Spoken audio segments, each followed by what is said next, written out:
Hello, everyone, and welcome to Deviance, a true crime podcast. My name is Devin, and today we're going to be talking about some urban legends. And today is going to be a mini episode, so get ready for that. I asked on Facebook, Instagram, Snapchat, what everyone's favorite urban legends are, and to my surprise, I actually got quite a few responses. I narrowed it down to just a few based on which ones fit the definition of urban legend most accurately, because I did get a lot that weren't technically urban legends. They were more like ancient mythology and folklore and like less urban legends, if that makes sense. Because there is a difference. It's kind of hard to tell the difference, but there is a difference, believe it or not. Also, some of these are just straight up stories, and others are sort of creatures of urban legend with stories and encounters related to them. But anyway, I'm done rambling, so let's just get into it. So the first legend we're talking about today is the Black-Eyed Children. So if you don't know, the legend of the Black-Eyed Children started in 1996 when a journalist named Brian Bethel wrote about his encounter with some black-eyed children in Abilene, Texas, which is, by the way, only like 3.5 hours away from me, so that's nice. In his report, he says that it was late at night, and he had stopped in a parking lot near a movie theater and was like going through paperwork and stuff, right? He was just sitting in a parking lot going through paperwork or whatever. He was apparently so absorbed in like this paperwork or whatever he was doing that he didn't notice two young boys approach his car until the older boy tapped on the driver's side window. So Bethel rolled down the window and it pretty much noted like immediately a soul-racking fear that he didn't understand at first. And then once his window was down, the older boy said that he and his younger brother wanted to watch a movie, but they'd forgotten their money at home. So he asked if Bethel could give them a ride so they could go get it. They said that it wouldn't take very long, that they're just two kids. They didn't have a gun. And so Bethel obviously found that like super weird. Like, why are you telling me you don't have a gun? And also noticed the last showing of the movie they wanted to see had already started and would basically be over by the time he could drive them home and then back to the theater. And apparently Bethel stated that when he finally made eye contact with them, he noticed that the kids' eyes were completely blacked out. Like, no pupils, no whites of their eyes, just completely black. The older boy apparently started getting frustrated when Bethel said he couldn't give him a ride, and said that they couldn't get into the car unless Bethel said it was okay, which is weird. And after that, Bethel tore out of the parking lot and just like took off. And to this day, Bethel still stands by that story, and he actually appeared on the show Monsters and Mysteries in America in 2012 to tell that story on TV, so that's pretty interesting. So after scouring the internet for a little while, here are a few facts that I found about the black-eyed kids. And that is, black-eyed kids will look like normal human children between the ages of 6 and 16, but with pale skin and completely black eyes. Additionally, people who have been in close proximity to black-eyed kids report feeling a deep sense of unease. Even though the kids look mostly normal until you look at their eyes, people still reported feeling severe anxiety in their presence. Some people have also reported seeing black-eyed kids that have quote-unquote talons for feet or other demonic attributes, but most sightings are just of seemingly normal-looking children. Black-eyed kids are also commonly described as wearing dated clothing or dressing in a manner that is not typical of a normal child their age. So yeah, there are a lot of encounters where the kids are wearing like Victorian-era clothing. It's like super weird. Black-eyed children always ask for something that involves being in close quarters with you, like asking for a ride or to come inside your house to use the phone. There aren't any stories about what happens when you let a black-eyed kid into your vehicle or home. So far, all of the encounters that were reported by people, they're all about like what happened when they said no, basically. Like it happened, they said no, and then it was over. You know, like they didn't let them in or anything like that. In 2014, a British paper reported that sightings of black-eyed kids around the world were rising, and most of the theories about black-eyed kids are that they're either vampires, aliens, or demons. And personally, I actually tend to lean more towards the kids being vampires, just because of the piece of mythology where you have to allow a vampire into your home or they can't come in. In that movie, Let the Right One In, like that Swedish, I think it's Swedish movie about the vampire kid who it was like subtle, but he can't come in unless you invite him in. But anyway, before we move on to the next urban legend, here's the most interesting black-eyed kid encounter that I could find online. I got this from Reddit. There's by the way, an entire subreddit dedicated to black-eyed children, which is pretty crazy. Here's the story. I had a real encounter. I was working in an office that mainly did business-to-business sales and rentals. Since we weren't in a great part of town and we weren't exactly open to the public, I kept the door to our office locked. The only way to work the lock was with a key from either side. I had stepped outside to go on a sales call. We had a tint on our door that allowed me to see out, but mirror tint from the outside. I tended to look out before leaving because it was a rough area, and I was a young female working alone. This was about 12 years ago or so I was mid-20s. I looked out, and there were two men walking about a block from me. No big deal. I could easily be safely to my car before they reached where I was. Before I know it, the kids, who both looked around 15-ish, were much closer than they had been before, and much closer than they should have been, like they'd walked a city block in a split second. My fight or flight kicked in, and I had no reason to be afraid, but I felt deep fear. So I went back inside and locked the door from the inside. These kids started banging on the door. Only one of the two spoke. He said, "We need a phone. Let us in." I yelled no through the door. He kept banging on the glass so hard that it was vibrating, and I threatened to call the cops. They kept banging and begging to use the phone. I finally got brave enough to get a better look at them so I could give a description to the police, and their eyes were pitch black. I'm not super religious, but I just yelled, "In the name of Jesus Christ, I command you to leave." And they disappeared. Just vanished. I had never heard of the black-eyed kids phenomenon before this event. So, yeah, what do you think about the black-eyed children? I mean, I haven't read very many convincing encounters. That was really the only encounter where I was like, huh, that's interesting. Because the rest of them were kind of like, you know what I mean? But what do you think? Do you think they're real? Do you think they're demons or vampires or ghosts or something? Or do you think they're just creepy kids with contact lenses messing with people? Because that's another theory. Some people just think that they're a bunch of kids out there just that put on those black eye contacts that you can buy on Amazon and just to scare people. So yeah, what do you think? Tweet me your opinions about this at Deviance Podcast and let me know. So the next urban legend we're going to talk about is the San Antonio haunted railroad tracks. So for those of you who don't know or aren't from Texas, San Antonio is a little over an hour southwest of Austin, which is where I am. That's where the Alamo is, which is apparently also haunted because duh.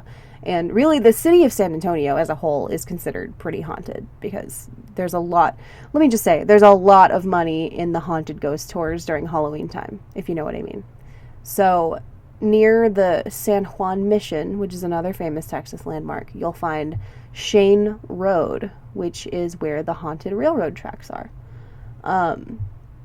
The story of these tracks pretty much always revolves around a tragic school bus accident in which several young kids were killed when a train hit them, and that the ghosts of these children never crossed over to the other side, so they haunt the railroad tracks to this day.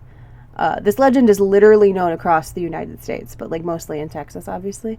And people visit the haunted tracks year-round, but usually during Halloween time, because spooky, obviously. So from what I could find, the story of the haunted tracks originated from the following legend. Basically sometime in the late 30s and early 40s, it was an especially dark evening, and a nun was driving a school bus full of children home after a field trip. They were heading down Shane Road, but when approaching the railroad crossing, the bus just suddenly stalled out on the tracks. Most of the students were sleeping, so she was quietly trying to start the engine back up. It was then that a train came out of nowhere. Apparently it didn't have a light on, and there was no indication at all that a train was coming. And it was too late to evacuate all of the kids because the train was moving too fast, and again, they were all asleep. So the nun desperately turned the key, making one last attempt to restart the engine, just as the train smashed through the bus, cutting it in half.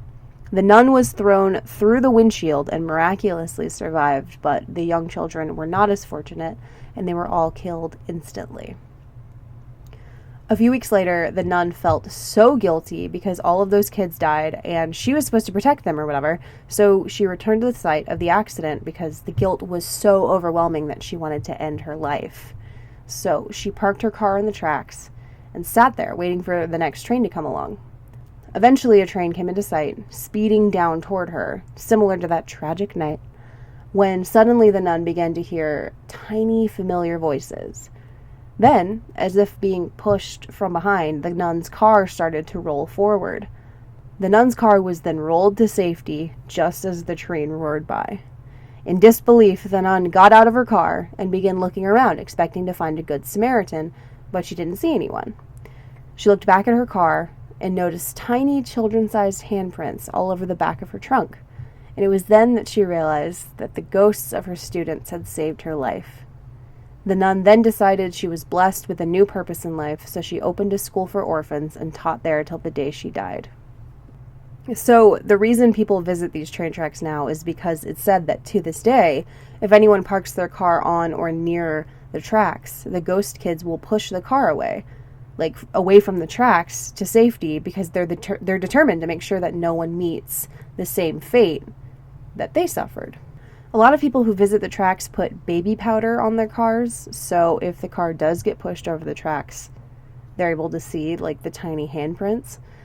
And there are many people who say they've had this happen to them, but I've never done it or seen it, so I'm not really sure. I believe it happened, but, I mean, who knows?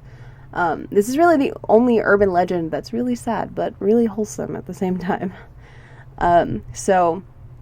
That's just the story that I heard when I was a kid. So I looked into it and I was like, what's the truth? Is there any truth, and is there any basis behind this story? Like, what's up with this? So the truth about whether or not it's like real has been debated in San Antonio. And like I said, there have been lots of reports of cars moving on their own with mysterious little mysterious little childlike handprints showing up on the cars afterward. And some people have, like, allegedly have also heard voices and laughter of children while at the railroad tracks. But despite all of these stories, there's apparently no record of any accidents ever occurring on the San Antonio railroad tracks, at least on that spot. And some people believe that the legend was inspired by an actual accident that happened on December 1st, 1938, on the other side of the country in Salt Lake City, Utah. Apparently Salt Lake was dealing with blizzard conditions because it's Utah, so obviously. And a school bus carrying a bunch of kids between the ages of 12 and 18 was attempting to bring the kids home when the bus stalled out on the railroad tracks just as a 50-car freight train came flying down the tracks directly toward the school bus, and the impact killed everyone on the bus. So I guess it's possible that the Salt Lake City crash got, like, mixed up with the history of San Antonio somehow, and now everyone thinks the bus full of kids died on those tracks, but again, like, who knows?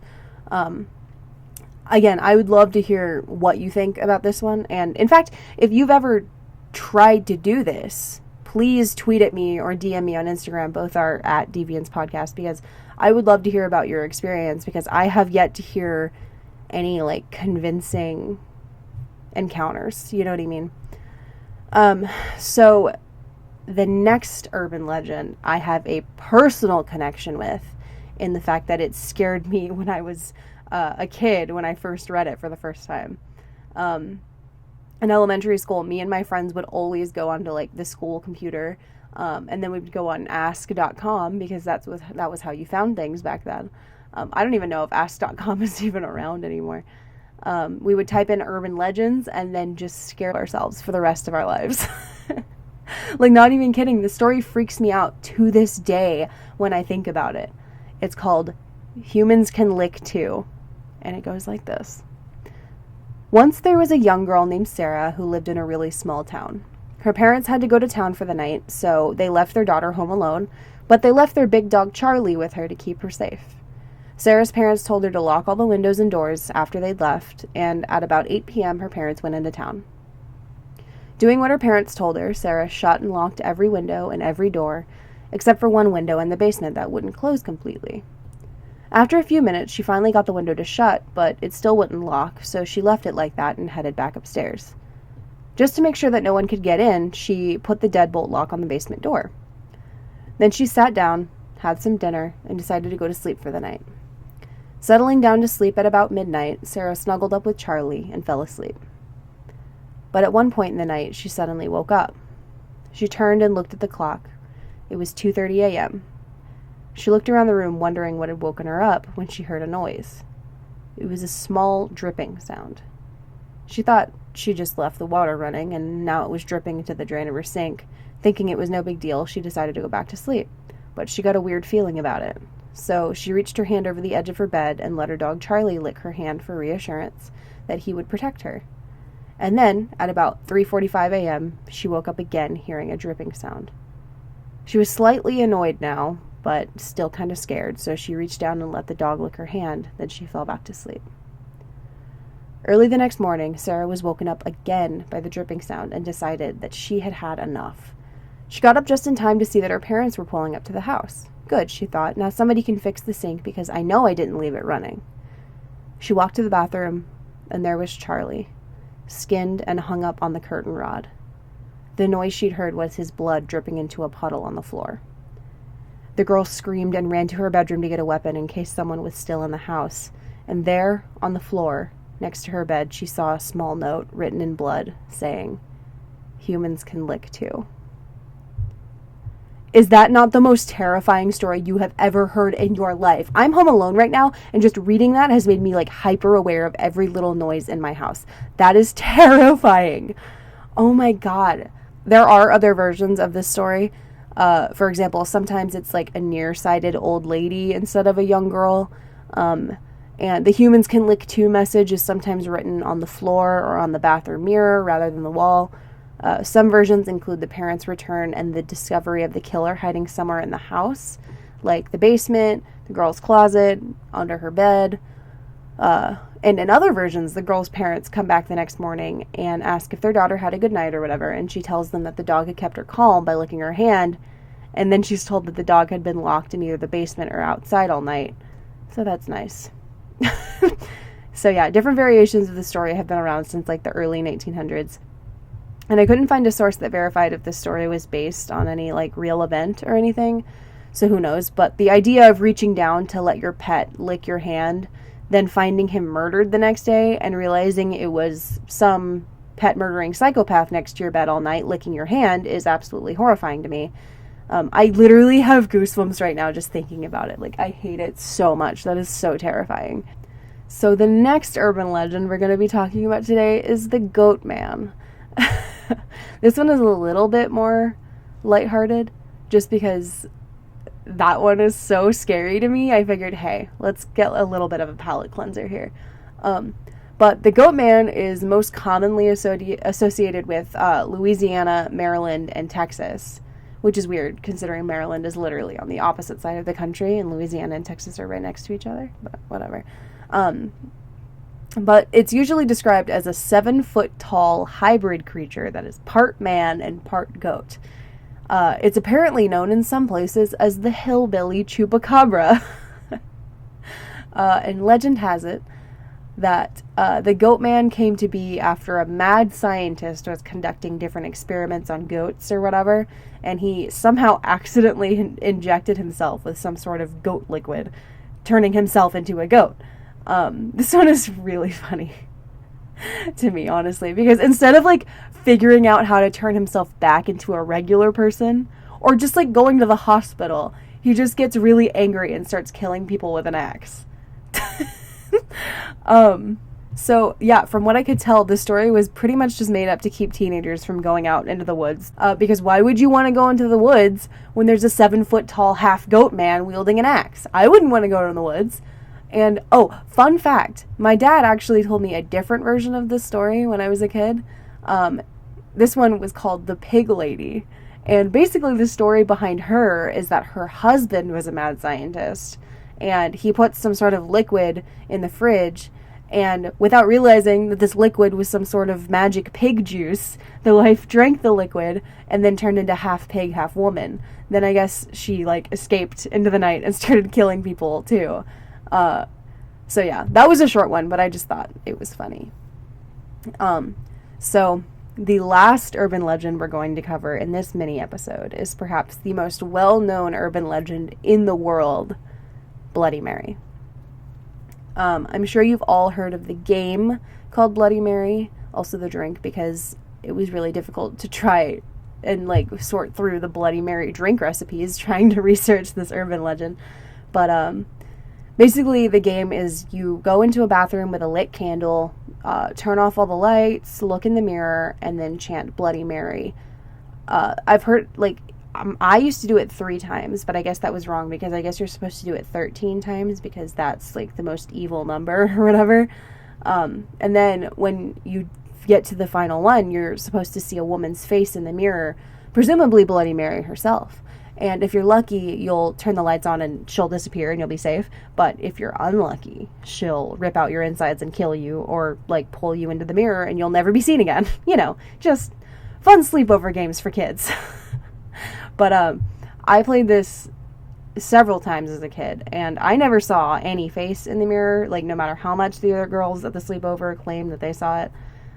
So it never really scared me that much, but at the peak of its popularity in my childhood, I did have this weird feeling that I was going to, accidentally say Bloody Mary 3 times, and she was going to kill me, and apparently I'm not the only one who felt this way. I heard Henry Zabrowski from the last podcast on the left describe it. It was this feeling you get when you're near a really high cliff or standing on top of a tall building where you get scared you're accidentally going to jump off of the side. It doesn't make any sense, but it's a thing. Henry Zabrowski said it like that. That's how he described it, and that's the perfect way I could possibly describe it. So Bloody Mary has origin in a lot of different places. The story that I always heard was that the Mary in the mirror was a woman who died in a car accident, whose face was mutilated in the crash, and she appeared in the mirror of young girls because she was jealous of them, and so she would take them and steal their face or whatever. Another story is that Bloody Mary is actually Queen Mary the First. She was Queen of England in 1553 and was known as Bloody Mary because she was a psychopath who burned over 300 Protestant men, women, and children in an attempt to restore England to Catholicism. She was trying to undo the revolution of Protestantism. I don't know if I said any of that correctly, but not only that, but she was also known for having a phantom pregnancy where she thought she was pregnant. She told everyone she was pregnant. The doctors couldn't tell a difference because it was 1553 or 55 at this time. So there was really no way to tell if a pregnancy was real or fake until the baby was coming out. You know what I mean? So when the baby, when the time came for the baby to give birth, or for the baby to come out and be born, there was no baby, and she was never pregnant. So there is speculation that she had a miscarriage, which is another reason for the title of Bloody Mary. So, isn't that nice? Another story for the origin of Bloody Mary is the one of Mary Worth, who there's a lot of history behind Mary Worth, or I mean, not a lot of history, rather, behind Mary Worth. There's several different possibilities for who she was, but she was either a witch who was executed during the Salem witch trials, or a witch who used to kidnap runaway slaves during the Civil War and keep them chained in her barn. So, a 200-year difference, and very different, backgrounds, but, I mean, whatever. But, above all, the story that I found most often for like the origin of Bloody Mary was the story of Elizabeth Bathory, which is weird because her name isn't Mary, but whatever. Legend has it that Elizabeth used to kill beautiful virgin women and bathe in their blood in order to stay young and beautiful, like the Lana Del Rey song. Or like the witch lady from Tangled, but with murder and virgin blood instead of kidnapping and magic hair. Yeah, I mean, Bloody Mary has literally been around forever, and it has like a million different origin stories and another million ways to play the game itself. And there are so many movies about Bloody Mary, or like elements with the origins of Bloody Mary. I've seen so many. I mean, I can't think of any off the top of my head, of course, but I've seen so many movies where like there's like a woman in the mirror, or like there's you know what I mean, just like Bloody Mary elements. That's like, it's kind of corny at this point, but whatever. But anyway, that's pretty much all I have for you today. Again, I got so many suggestions from so many people that I will probably end up doing a part 2 to this. But again, just because this isn't necessarily true crime related, I don't want to make these like full length episodes, just to kind of keep this podcast mostly true crime related. But please let me know if there's anything that you want to hear, like any urban legend that I didn't talk about that you want to hear about. Please tweet at me at Deviance Podcast, or you can message me on Instagram, which is also at Deviance Podcast. I also welcome other ideas for future episodes. So if there's something that you want to hear me talk about, like a true crime case or a serial killer or something like that, please let me know. But yeah, thanks so much for listening, and stay safe out there. Bye.